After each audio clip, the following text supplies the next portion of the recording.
How's she going, eh? So today is a little bit different of a video. I want to address the trades today to discuss some of the issues with the way we are attempting to integrate some folks into our society. Or maybe, more accurately, how we are failing to do so.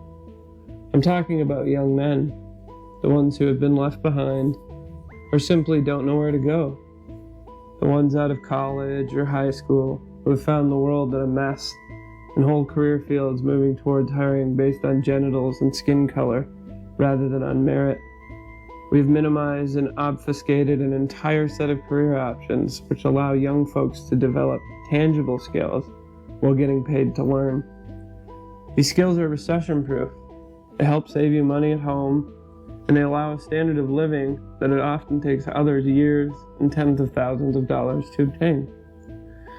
Each year, we end up with a shortage of people joining the kinds of careers that make the world go round, the kind of jobs that allow the cushy jobs to exist, the ones who make it possible for terrified soccer moms to buy up all the toilet paper, the ones that keep you from dying of heat stroke, or attempting to heat your home with kerosene heater and burning your house down. Then there's those who keep the lights on, and those that wire them in, and those who drive everything you buy to everywhere you buy it. There's countless others. They're often called doers, which I always find amusing. How else do you grow in life? How exactly was society built? Society has discounted an honest day's work as a sucker's game, and many fall for the get-rich-quick schemes without due consideration to anything but the money they imagine will make them happy. We are constantly lectured at by ignorant newscasters and college professors who haven't lived a day in reality. Our institutions have been co-opted by folks who have been handed the keys to the kingdom. They are entitled, who must have missed the mirror and the opportunity to self-reflect. But there are people who would actually like to empower folks to succeed, that understand that personal success has value to a person's self-worth, and handouts don't. Talk is cheap, and for all the career talkers out there, there's the folks who built society and keep it running without ever insisting they get their name on an essential worker sign. When I examine the effective years of what can only be described as mandatory college assistance training, I often wonder about the lives of all sorts of people who have been or will be negatively impacted as a result. Or I think about my fellow citizens whose growth has been stunted by an education system that increasingly prioritizes direction and memorization.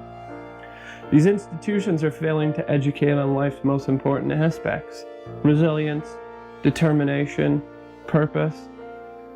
These problems don't define the education system, but they are a damning condemnation of what it has become.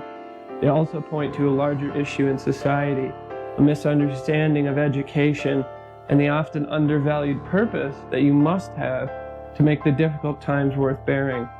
I'm not talking about a society-derived purpose. I'm talking about the one you make for yourself as an individual.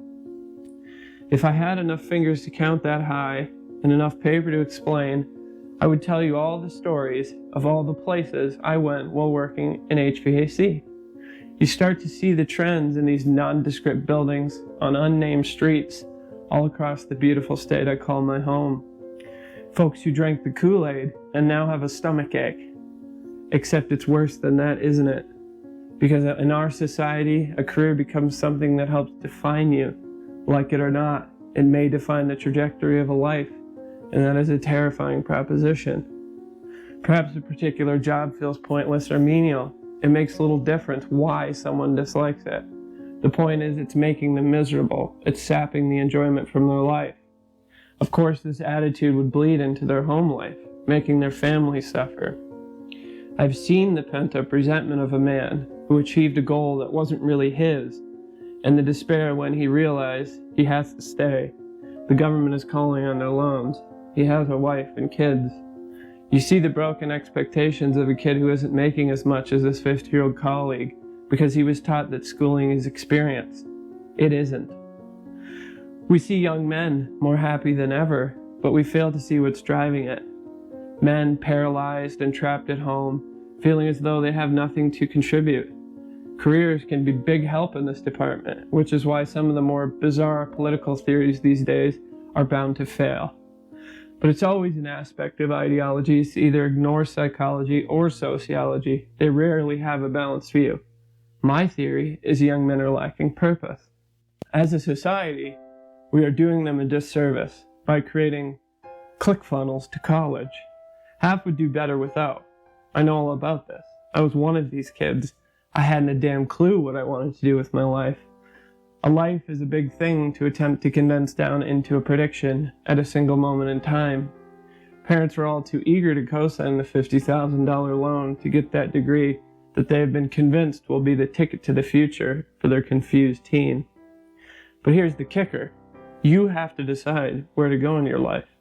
You must author the pages, edit the mistakes, and continue on chapter after chapter. College works for some folks, and I would never want to discourage anyone from getting educated.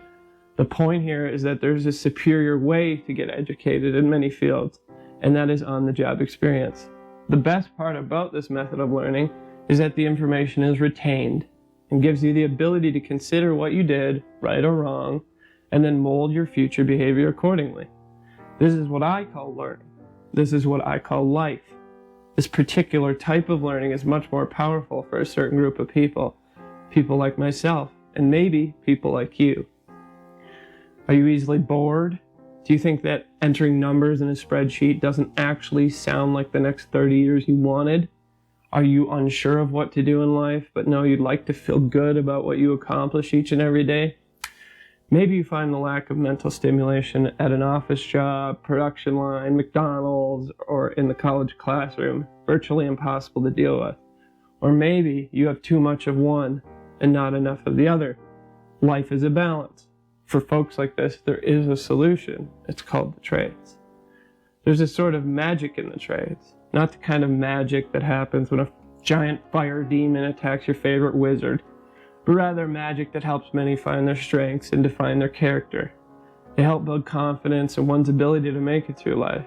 They teach fierce self-reliance. They teach communication. They teach you about your own psychology and the society you live in. They teach you troubleshooting skills, when to step back and assess, when to ask for help, as well as when to give it. In fact, if you ask me, the trades are the best career opportunity for people who want to learn the truth about life and learn to excel in it. It's a great opportunity for people who would like to become business owners someday, especially if you started a smaller company. I had never considered the trades when I was growing up. Metal shop was a class that was taken to get a break from the dry, boring memorization of school. No one really ever mentioned it being a career, and I certainly never thought I would end up doing it for the foreseeable future. But the most shocking part of all is the satisfaction that I derived from things that I built, or fixed, or figured out. There simply has never been a better payment in a job I have had than to fix things destined for the waste pile, or see the happiness on someone's face when something they thought couldn't be saved was. It is a field of jobs whose main function is to make life tolerable for the rest of the world, and there is something oh so satisfying about that. If you are a doer who is feeling aimless in your career or after high school, consider the trades. It may just be the best decision you ever make. I figured now might be a good time to give a little bit of information on how I got involved in the trades. I was 23, completely aimless, becoming more dependent on drugs, and generally just trying to disappear. My father suggested I complete a course at a college in the northern Ontario city I'd been living in. I was slightly resistant, but always had an interest in all things mechanical, so I went for it. I finished my 2-year degree for electrical technician and proceeded to move back to the States. I did look for some jobs, but wasn't sure that electrical technician was the career I wanted. Nonetheless, I am grateful. It started me down a path of working with my hands and my head. I worked at 3 different apartment complexes just to continue to add more skills under my belt. It sucked sometimes. A couple years in, I applied to a very small commercial HVAC contractor about an hour from my home. What happened from the first day to the last was a whirlwind. I learned so much in that period through my sheer determination, willingness to fail, and ability to get back up and try again. I owned my mistakes, took my licks, and learned a lot about hard work. I don't intend to go back to HVAC, but I could. I could do side jobs and make enough to live easily with the skills I accrued in that short period of time. I knew nothing about AC when I walked in the door. No one was going to do it for me. I learned from my mistakes, and job after job, I added life skills that will serve me for as long as I am here. I found out just how much overlap there is in certain trades. For people like me who bore easily, it was one of the best life teachers a human being could have. I finally decided to do my own thing, which I think is a dream of a lot of people. People want to do something big, make an impact, change people's lives. But first you have to start small. Take the step, try the trades. The world will appreciate it, and more importantly, you might too.